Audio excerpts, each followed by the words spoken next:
Welcome back to Seizing the Years. This is our new podcast for 2026 from Generise, and I'm really excited to be filming today with Brandon Casteel. It felt very appropriate to host you, not just as somebody that's so deep in the industry and has been around for a couple of decades in this sort of supplement wellness space, but also as somebody that, is capable of getting up at 6 a.m. during a trade show and coming out and doing a workout early in the morning. So I'm really excited to have you here, Brandon. How are you doing today? I'm doing fantastic. How are you? I'm doing well. There's a couple of things that I really want to go a little bit deeper into. And one of those things was that you mentioned to me that when you were a younger guy, you really had a bit of a profound experience by going out on a longer run that sort of put your life on a certain trajectory, and going out running then became a bit of a sort of deeper experience for you than just doing it for the fitness aspect. So feel free to introduce yourself and then catch everybody up with that story that you shared with me previously. Yeah, great. So hello, everyone. I'm Brandon Casteel. I'm the Vice President of Partnerships for a company called Jungle Scout. Yeah, we focus on 600 million products, tracking what's selling on Amazon, and we work with ingredient suppliers and co-manufacturers and brands on identifying trends and innovation in the world's largest global marketplace. And yes, fitness has kind of always been a part of my life. I've always found quite a bit of clarity, in particular on running. I felt like I always got my best thought and clearest thought. And many times I go on longer runs, without music or any distractions, and just being alone with my thoughts has always provided a really good, safe place for me to think about things in a more critical fashion. And so, I have 5 children and love them to death. It's so fun. Every day is chaos and beauty, all in the same thing every single day. But yes, my wife and I, we were dating years ago, and it had reached a point in the relationship where it was pretty eminent that we were going to be married. We were already talking about it, and we had unexpectedly gotten pregnant, and we had this decision to make. We're like, wow, this is a little earlier than we thought we were going to have kids, and obviously we're not married yet. And in that moment of kind of mild indecision, I was like, I'm going to go out on a run. And I went out on a long run. I think it was 9 or 10 miles. And over the course of that run, it became very clear to me. I was like, this is something that I think was inevitable and that we wanted to do. And maybe we're moving up our timetables a little bit on this, but we laugh about it all the time. I came back in, I was like, let's have this sucker. And we did. And now he's 23 and he is incredible. I can't imagine ever a world without him in it. And then having the 4 kids afterwards. And so fitness has always been something that's been very, very good to me. And, when you think about the returns on the investments that you make in your life and your time, that's one that's always just been at the top of things that I personally get back in return for my commitment of my time, my patience, my dedication and commitment, so it's always been a very valuable thing for me. And I think back to that moment a lot because my life could be completely different, had a different decision been made, but I'm really, really happy and glad and satisfied with the decision that I made. Does running still fit into your daily routine at the moment? Have you been running through the winter and sort of carving out that important time for yourself? I do. I love it. It's a passion of mine. Going back in time, there was a point in time in my life where, in my early 20s, where fitness was starting to get deprioritized, and I was gaining weight, and it became evident that I was not the same person, from a fitness perspective that I was, in high school and college years, as a collegiate athlete. And And it just hit me one day where I was like, I'm not really sure what I've become here, but I can remember very specifically like my gut hitting my legs. And that was like a pivotal moment when I was sitting down and I was like, okay, I was like, enough of this. And I remember I specifically signed up for a 5K that weekend, even though I hadn't been running at that point for years. And that started my commitment to running. And that, transformed over the years to running multiple marathons in multiple different cities. But even today, when I'm not competing as much in races and doing it more for just like my personal benefit, I do stay very committed to it. I'm probably running 15 to 20 miles a week fairly consistently, barring injury. But I come from the school of thought that running is actually helping me from having injuries. And I reached a point in my life where I know exactly how my body responds to it and how many miles that it can take. And I just love it because, like I mentioned, it provides me clear thought. That the whole runner's high thing is absolutely a real thing. And I experience it multiple times a week. And I just love it. I can't imagine a world where I'm not running, very consistently multiple times a week. It's interesting to hear you say that, because from my generation as a millennial, there's a bit of a sort of meme going around right now that we're all getting into endurance sport to like process like adolescent trauma and stuff. And it's really interesting how you kind of discover like a second meaning to going out on your own for a long period of time, maybe not listening to a podcast or music, which sort of really puts you even deeper into your own train of thought. So it's a mental and a physical thing there, right? Yeah, absolutely. And there's a famous running coach named Jeff Galloway who pioneered this method of it's running and walking. And there are a lot of first-time marathoners that, if they're starting from scratch and they're not running at all, getting all the way up to 26.2 miles, that can seem daunting. But what makes it quite a bit easier is if you methodically plan it out and institute this run-walk method. So when I was running the marathons, I would have 9-1. I would run for 9 minutes, then I'd walk for a minute. And I'd reach a certain point in time. I maybe run the first 6 miles, but then I'd go to the 9-1 method.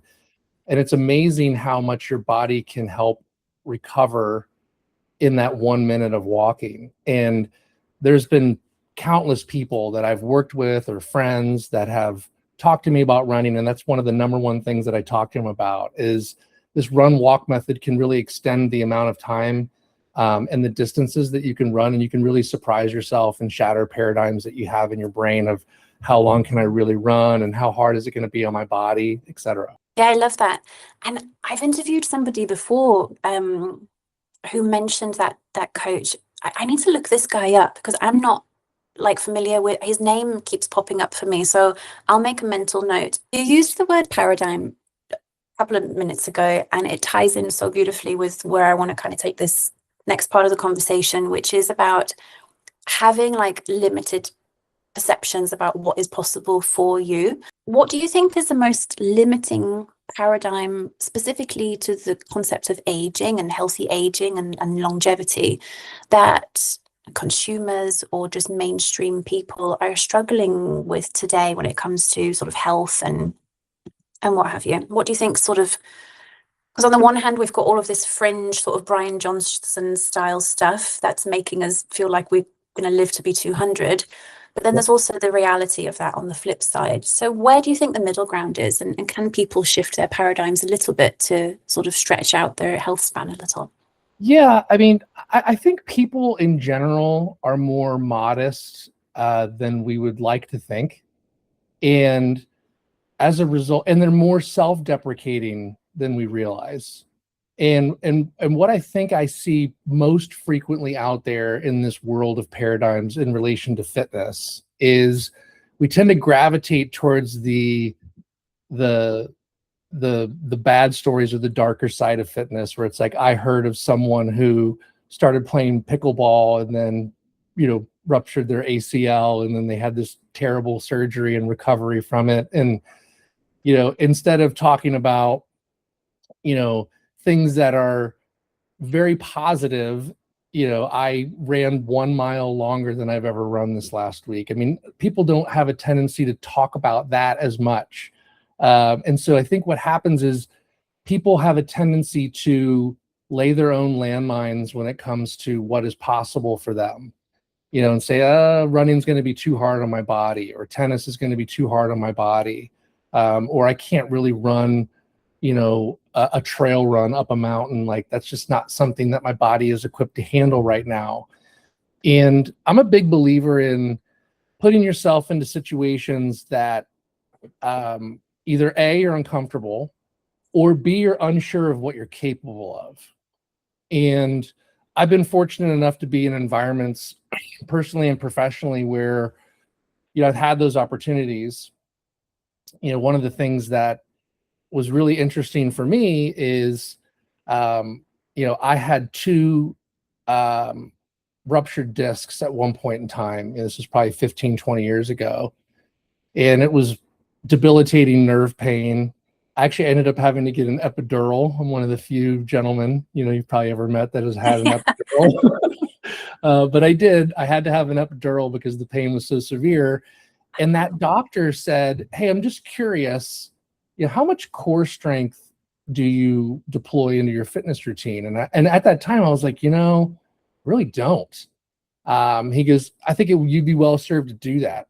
And from that day forward, I've really put a lot of focus around that in what I'm doing day in and day out, whether that's just, simply doing planks or sit-ups or abdominal exercises, etc. Well, fast forward to 4 years ago, in the company that I was working at that time, we had like a little bit of a personal trainer. You can sign in, it's not mandatory. You earn points for doing certain activities. And every week we had different challenges in regards to nutrition and supplementation, eating healthy, doing specific types of activities. And one of the things that we did one week was you get a certain number of points for how long you could hold a plank. And up until that point in time, I was like, I've never even tried that. I've never even thought about that. All I know is like, maybe I hold it for 2 minutes, then I'm done. I don't want to do anything longer than that. And I was like, I've never ever tried to see how long I could do a plank for. And so it was very formal. You had to video it, and then I ended up doing it for just under 13 minutes. And I never in a million years would have thought that was possible. And my video is comical because my kids are walking around, my dog and cats are all around during the video. But, it became kind of like this notorious, story within my company. And it just, I never really thought, and it's the same thing to the push-ups that you mentioned before. I've never sat there and thought I'm going to push up to failure. Until I was presented with that opportunity and made myself uncomfortable and be like, I'm just going to see what I can do, see what my body is capable of doing. And so I really think the vast majority of us are walking around capable of doing things athletically and from a fitness perspective that they can't even dream are possible literally right now. I feel like I'm kind of living proof of that. And it's not to pat myself on the back. It's just something that I believe we have a tendency to lay landmines for ourselves, and talk ourselves out of even making the effort, even putting ourselves in the situation to be uncomfortable and see what's possible and establish a new paradigm. And I think that's probably one of the biggest things that's limiting us right now athletically as a society, and our commitments to fitness is making ourselves uncomfortable and doing those things, whether they're just small groups that you're organizing personally or professionally, or signing up for a race that you're like, I am nowhere near being able to do that right now, but then keeping yourself accountable to that thing.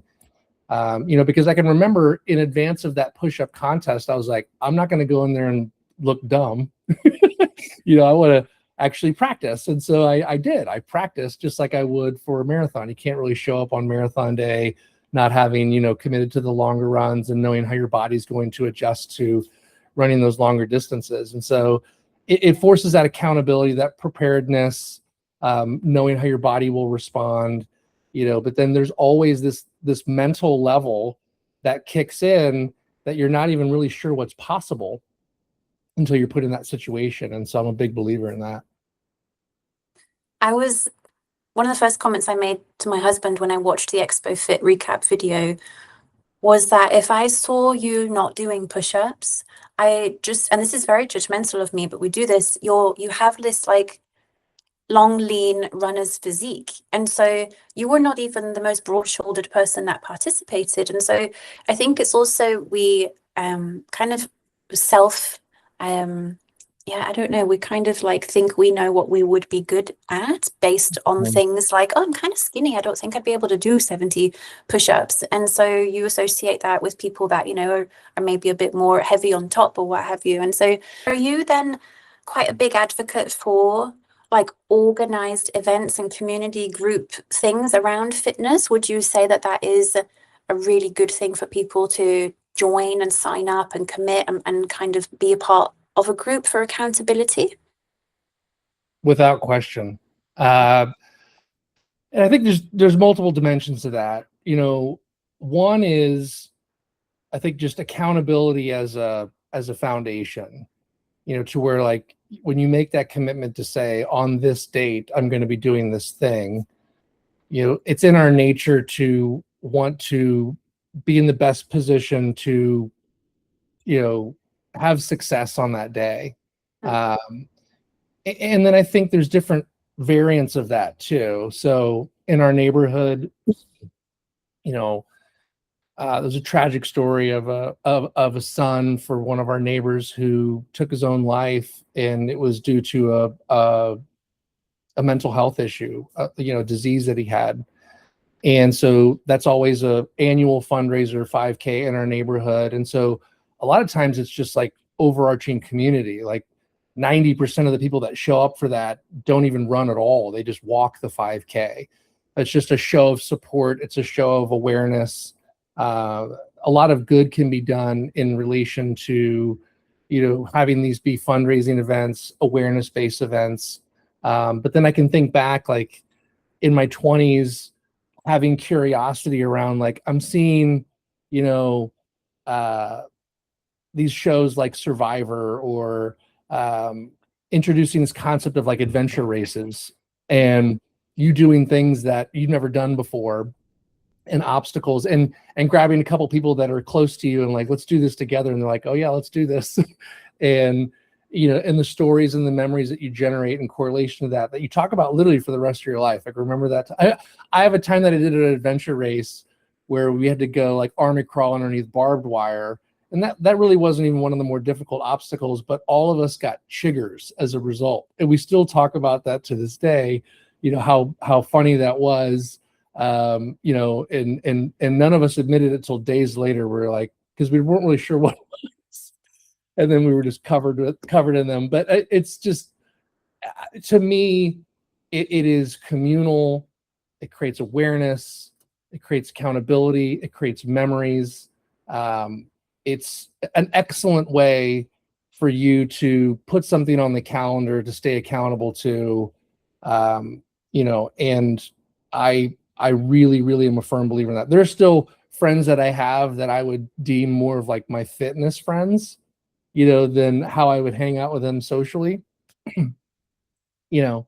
And by the way, going back to your point about like the paradigms of looking at someone and kind of, you know, judging what they're capable of, in that push-up contest, there was someone that I won't name her name, but there was someone that you've actually had on this program, and Seizing the Years, that came up to me right afterwards. She's like, hey, don't take this the wrong way. She's like, but I was not expecting you to be able to do 101 push-ups. And I was like, thanks.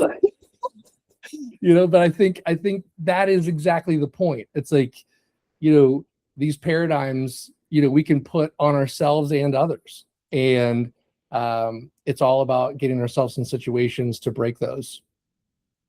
100%. There's so many kind of little excuses that we can make, even down to like, you know, my running shoes are 2 years old, I can't go out running, or my workout stuff is from Target, or it's not, you know, it's not Gymshark, or, you know, or like I don't look like the typical runner. You know, you actually landed in my inbox before we knew each other, on the topic of creatine, and being interested in seeing if I was looking for more information about current consumer behavior on Amazon. and being able to understand like which keywords are really getting a lot of hits at the moment and what have you. And so I then learned that you've been a creatine supplementer for a very long time, which is awesome at this point, because I think you're then also like a living testament to the fact that taking creatine daily for decades is safe and not causing hair loss in your case at all. And so would you want to share with me what that's been like to actually, see it come over into the United States, that whole catalytic moment in the 90s. I think the Atlanta Olympic Games were a big pivotal moment for creatine awareness in the US, just really becoming so much more, just mainstream for what it's worth at the time. What's that been like? Kind of catch me up from 1997 to where we are today, your view on creatine, consumer behavior awareness, and your personal journey. I want to hear all of it. Yeah. So, I was a pole vaulter in college at Texas A&M, and, through my best friend who was a pole vaulter at the University of Alabama, his track coach introduced him to creatine in the mid 90s. And he said to me, you have to try this. Like, you have to try this. And, when he was home for the summer and I was as well, we were working out together and taking it together. And it was, it was undeniable, the benefits that it was providing to me from like a muscle mass and a muscle gain weight perspective. And it was impacting my speed, my strength. And so, I was very consistent in taking creatine in the mid 90s. And then I probably had a period of time there where it fell off, post college. And then I started working for this organization where we were tracking what's selling in grocery stores. And that was, 7 years ago. And what we saw undeniably, like in the world of supplements, that creatine at that time was, having triple digit year-over-year growth. And that was just within standard format grocery stores. I'm not even talking about vitamin retailers or online. That was just looking at natural grocery stores and conventional grocery stores in the United States. And then I was like, oh yeah, creatine. And then, you start seeing this explosion in studies around the cognitive benefits. And so that was really interesting. So I started taking it again, and have been for years now. It's kind of part of my routine is, after I get all the kids to school, I come back, I do my workout, and then I have an iced coffee where I'll put protein in the iced coffee, and then I'll put my 5 grams of micronized, creatine monohydrate in the iced coffee. And that's just part of my routine now. And now it's really fun to see the correlations between cognitive benefits, and you're seeing this explosion in products that are for creatine monohydrate that are being specifically positioned to active seniors, being specifically positioned to women, and now that we have the benefit of looking at those products in isolated pockets on Amazon, we can see creatine still doing excellent, even though, it's been years and years and years of significant growth. Like I was looking just the other day, all products that contain creatine in their formulation, regardless of what they are, whether they're just a straight supplement or, creatine is infused in the formulation of a consumable or a beverage. All those products in aggregate are up 47% in sales year over year on Amazon globally. So still consumers are responding very, very favorably to creatine. But then when you look more specifically, creatine products that are overtly positioned to women are up 82% year over year on Amazon.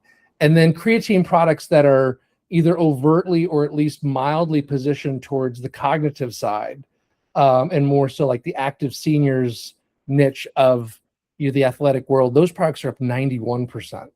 So it kind of doesn't matter how you slice or dice it. Like the global consumer population is still, not just purchasing creatine, but obviously repurchasing creatine, and seeing the efficacy of it in their everyday lives.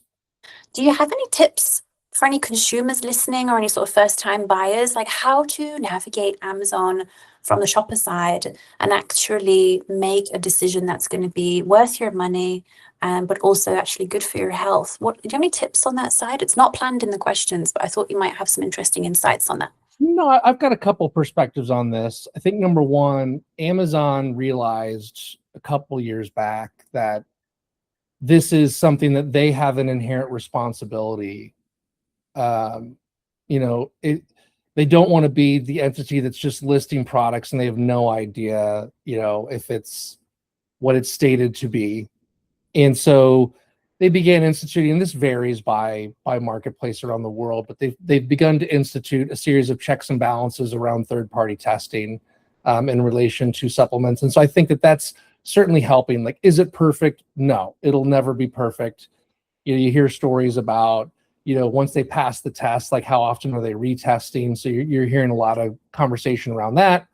And I know that Amazon is too big to not listen to their consumer aggregate population on what they want. They want to make sure that what they're taking is safe. They want to make sure that what they're taking is what it's stated to be. So I really think that's just going to increase over time, this whole notion of having the checks and balances of third-party testing and ensuring that whatever that you're taking is what is stated on the label, what is stated in the formulation. But I also think, another side of this is just the fact that Amazon's a marketplace that has reviews, so you as a consumer, can see if the reviews for this product are trending downward, like you're going to be that much more cautious in purchasing that product. So the consumers always are going to have a voice on that platform, a very strong one, to where they're, over time, if you're not putting out a quality product, it's going to catch up to you in that marketplace because of the reviews are creating a circular balance of feedback. And so I think, this is just my perspective, between those two fundamental pieces, Amazon wanting to protect its reputation and the consumers providing their feedback, that's a decent foundation from a checks and balances perspective. Again, it's probably never going to be perfect, but I think those two things can be helpful for consumers in making decisions on,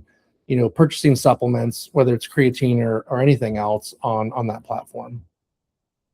100%. And I think a lot of consumers also don't realize that the United States and the European Union, they have their own import standards for creatine. And in the United States, it's 98% looking at a purity, from a purity perspective there. So inherently, if there's really no cartel level suspicious supplying going on, everything on Amazon in the United States should be at least 98% pure creatine monohydrate. Okay. And so that means that it's got no more than 2% of any contaminants, heavy metals, or other trace elements get into bacteria like E. coli, for example. Right. So for a powdered creatine monohydrate, I feel like the infrastructure is there, on a global governmental level, just for public health.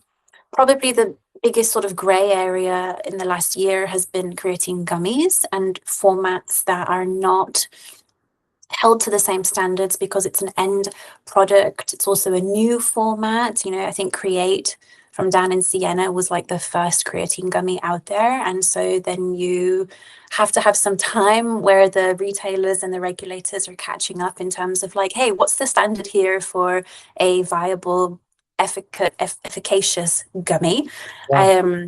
So there is this kind of window of opportunity where very quickly a bunch of potentially crappy gummies can land on Amazon because it's new. I wanted to gather your thoughts about what raw Amazon data is revealing about consumer intent in general right now, in terms of shifting toward functional ingredients, recovery tools as well.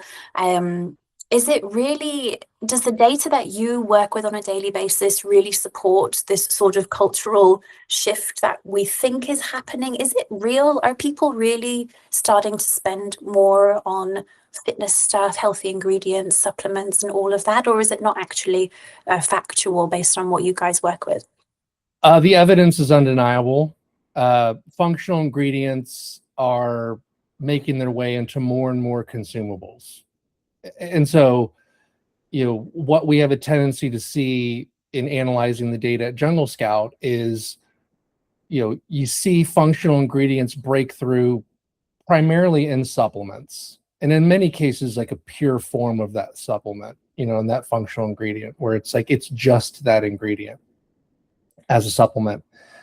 Then you start to see it taken into more diverse formulations in the supplementation world, where it's like maybe it's a multi-powder or liquid or gummy that contains multiple functional ingredients. And then where you really see it cross over is when it starts making its way into beverages, wellness bars, any other type of consumable, whether it's breakfast cereal. So the evidence is really, really undeniable there from a growth pattern perspective. And it doesn't really matter what you look at, whether it's something as simple as what consumers can understand, whether it's like grams of protein per serving. There's a lot of discussion obviously about that, grams of fiber per serving. But you look at anything, whether it's functional mushrooms, whether you look at different forms of magnesium that are being tracked, all of this progression is taking place across consumables. And that's just a very, very specific and an undeniable example of consumers wanting and needing and demanding that those types of functional ingredients are present in more of their everyday consumption. It's just, and this is a trend that's not going away anytime soon. And one of the interesting things where we see where sometimes these functional ingredients where they start hitting critical mass is we'll look in certain consumable areas. Like I'll just use breakfast bars or wellness bars as an example. And we'll start looking at our keyword search history on what are they searching for. And you'll see in the top search keyword terms, it's 15 grams of protein for a wellness bar, or BCAAs in a consumable.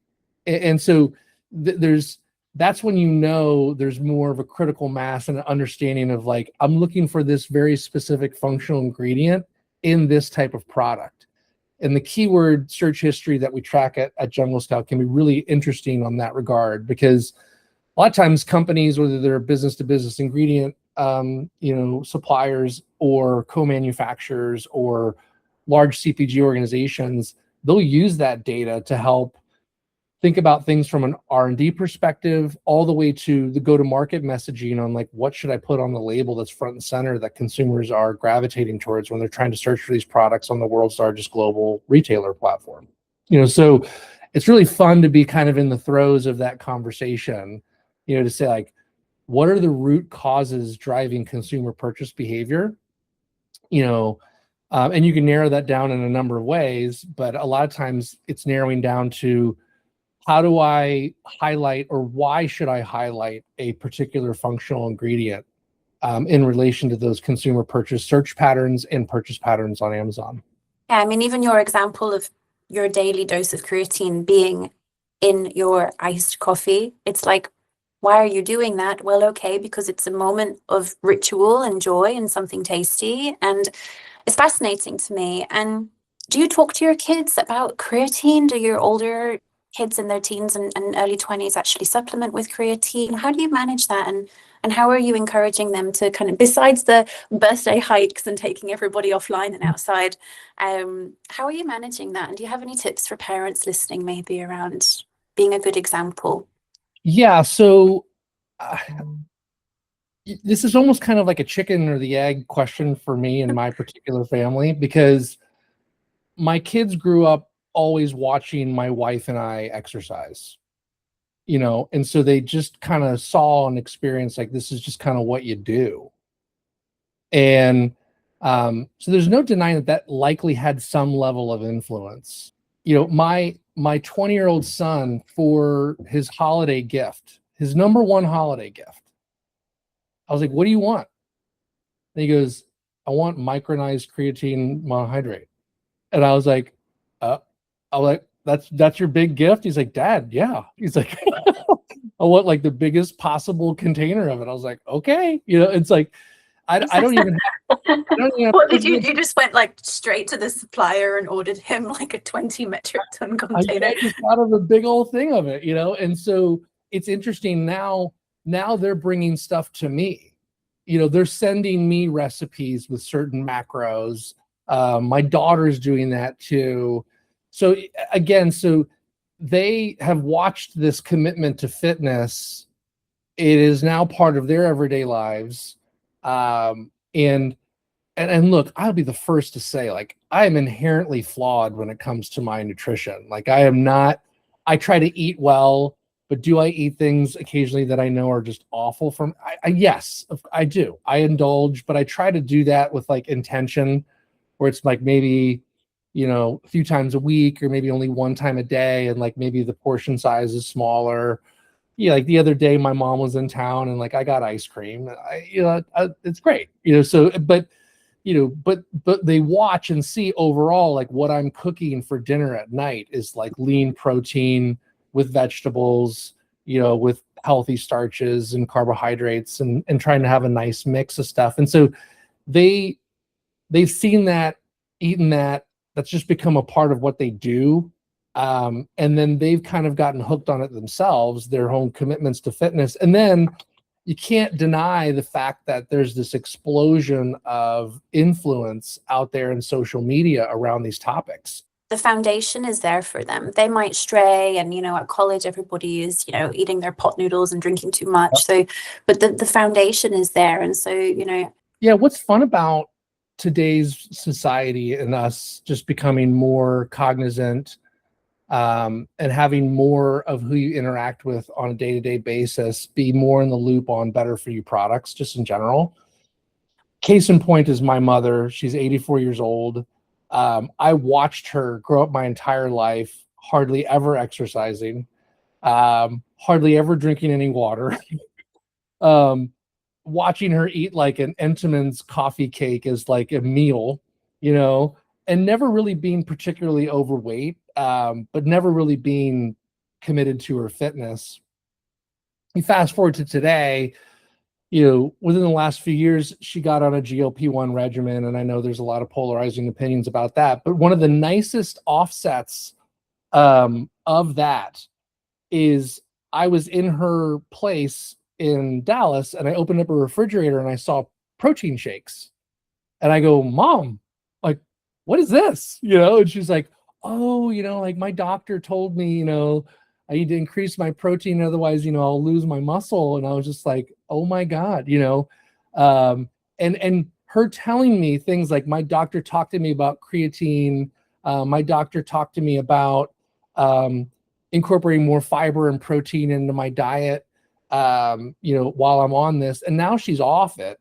But she was just in town, and I kind of poked fun at her about her water consumption, and she goes, "Oh, I drink, alkanized electrolyte water now." And I go, "Since when?" And she's like, "Oh, my doctor was telling me about it." She's like, "So I have one in the morning and I have one at night." She's like, "I get a specific brand from like my wholesale club." It's just, having the medical community talking about the benefits, having that be more pervasive across all generations, like it's creating a nice circular conversation on better for you products. These things are applicable across the lifespan. And if creatine and other things like, protein, omega-3s are safe for all ages as well, then it enables us to connect much more, Speaking of, growing to be older, which is a privilege as far as I'm concerned, on our previous call, you were talking to me about how you'd love to be the 90-year-old guy, like still showing up at your neighborhood 5K fundraiser, what's your roadmap in terms of how to get there, and why is that so important to you? I think at the baseline of that is longevity in relation to watching my children's children grow up. Like I want to be around as long as I can be around. I have 5 kids. If I'm lucky, I have a bunch of grandkids. And obviously my wife and I love babies. So just the whole idea and notion of like not being able to, not even being able to be experience that part, but I want to see as much as I can see. It would be incredible if I could see my great grandchildren, and it would be even more incredible if, like, when my great grandchildren were around, they could see that their great grandfather was out still being physically active, and just kind of, you're breaking this idea that, like, once you hit a certain age, like, there's certain things you can or can't do. Once you've kind of got those deeper reasons as to why, I think it's much easier to, keep going out running and share those experiences with people that you love and you care about as well. And, so it's inspiring. Hey, where can people find you if they're listening, or if they're interested in what Jungle Scout has to offer, they want to send you a DM? How can people get in touch with Brandon Casteel? Probably the simplest way professionally is through LinkedIn. Just send me a request. I accept almost all of them. And then, whenever Jungle Scout is at a show, I'm typically there. So for example, I'm speaking at Vita Foods, here coming up in May in Europe, and we'll be talking about what's trending on Amazon in the world of nutraceuticals. But really, going through our website and filling out a lead form, you can always do that too. But like, the simplest way to have a direct conversation is probably just reaching out to me directly on LinkedIn. Fantastic. And I'll make sure that that link is in the description for the YouTube and the Spotify here as well. It's been so much fun to have you on the show. I feel like I might get my running shoes back out. We've got some good weather over here right now in Belgium as well, so it might be good time for me, and it's going to be fun to have you over in Barcelona. I probably won't be there, I mentioned that, but it's always fun when Americans from the industry come over to Europe, because we always get asked to go stateside. You've got so many more events, so many more big things, and Barcelona last year, it's so much fun, and that new location that they've chosen is just fantastic. So you'll have a great time, and you should definitely go for a run on the beach in Barcelona. Wake up early, go down to Barceloneta and run on the beach. It's so much fun, and a lot of people get up and go and enjoy that as well. So thank you so much for joining. This is one, and just in closing, this is one of the things that I love about doing what it is that I do, is I get the opportunity to travel, and I like this idea of like getting lost, quote unquote, while you're running in a city. So yes, very much so looking forward to running around in Barcelona and quote unquote getting lost. I love it. And asking Spanish people for directions in their Catalonian accent will be even more fun for you. So thank you so much. And thanks for listening if you joined us today, and I'll catch you on the next one.